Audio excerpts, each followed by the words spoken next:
Welcome back, and joining me for a look at the equity space is Odwa Magwentshu from Trive Investments.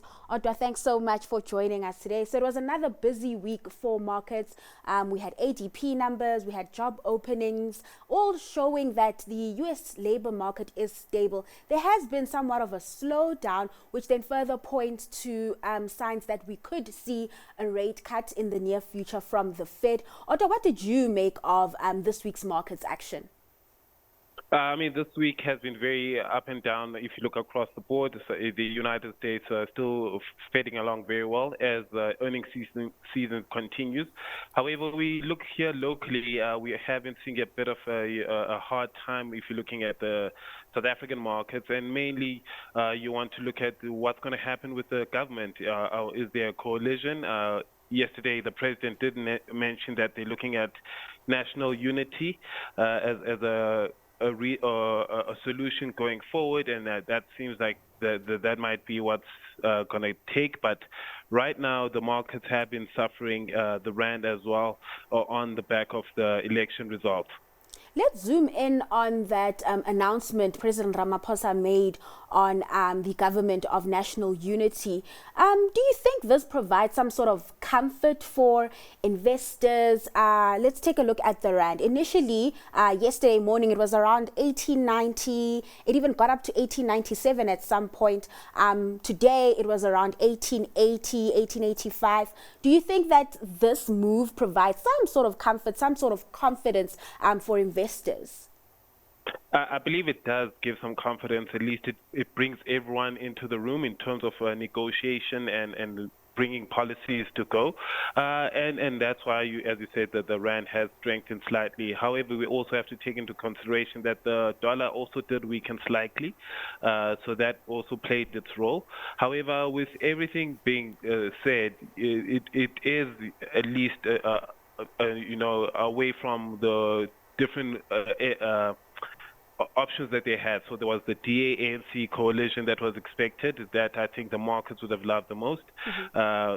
And then we look at then the EFF, MK, and ANC coalition that was also proposed or thought to come, which then the markets weren't too happy about. I think this is a safe, moderate position to take by the ANC in terms of going forward. However, I do think also that the drawback of this particular ideal is that it's going to bring a lot of stagnation when it comes to policies coming through. Long story short, it's still, it could go any other way, but I do think that in terms of worst case scenarios, this is the most moderate solution they could have gone for.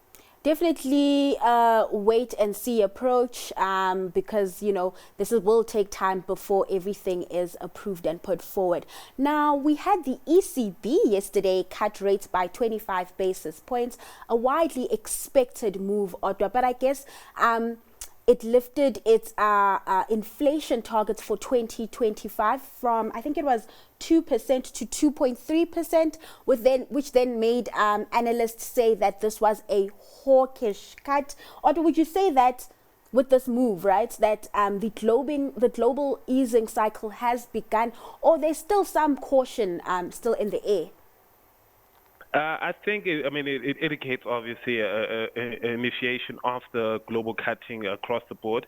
However, if you look at the major, like for example, the United States, they're still struggling to go below 3% in terms of inflation, whereas in the ECB or Eurozone, there has been at least, the inflation has been below 3%. And this, even though it is hawkish in a sense that they are looking now they raised the expectation or estimate to 2.3, 2.5, it does then say that this easing would also promote borrowing. And I think that's the aim that they're going for, is that to try and get more people active again, get people borrowing more money at a cheaper rate. I think that's going to help. Internationally, there's still a lot more that could go astray, not forgetting, obviously, geopolitics that's currently happening across the board.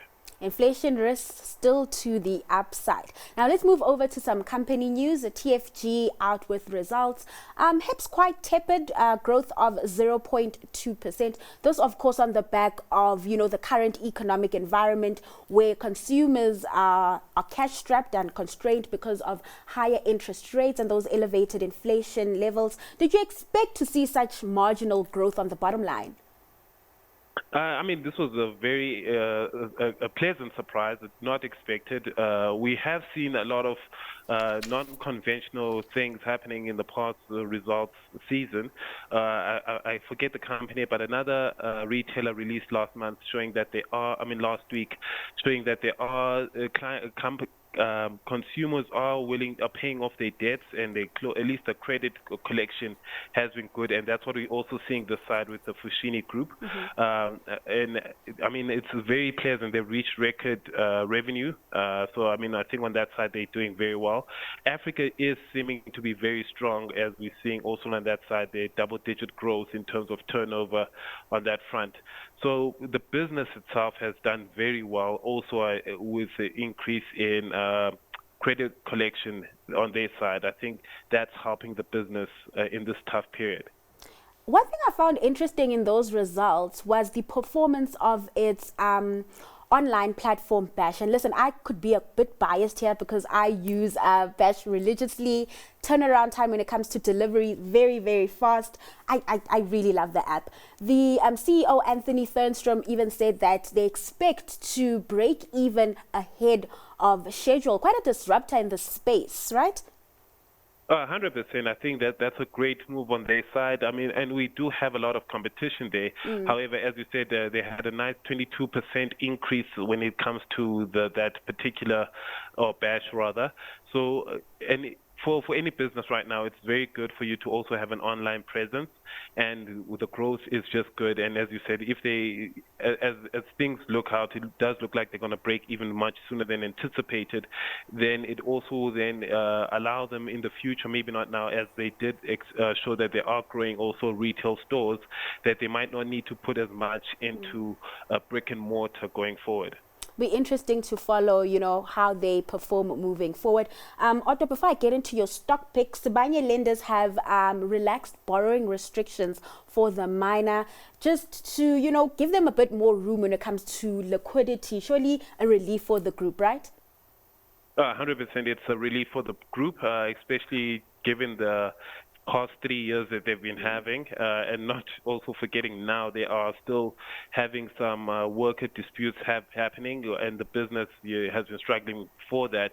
I think that this is at least going to help them also with a expansion into copper. The copper mines, they'll be able to do much more now with a greater debt revolving cycle or debt facility. And what are you hanging your hat on? What's your stock pick for today? Today I'm going with We Buy Cars. The stock has been doing wonderful numbers, up 25% since the IPO, and the sales and the results they had were very amazing. And I think that just like the Fushini Group, we may think that in this tough environment, a lot of stocks or companies will be suffering, but We Buy Cars showed that they are quite resilient.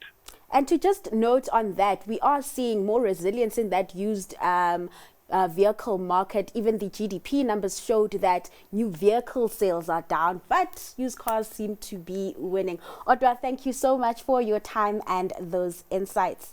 That was Odwa Magwentshu from Trive Investments.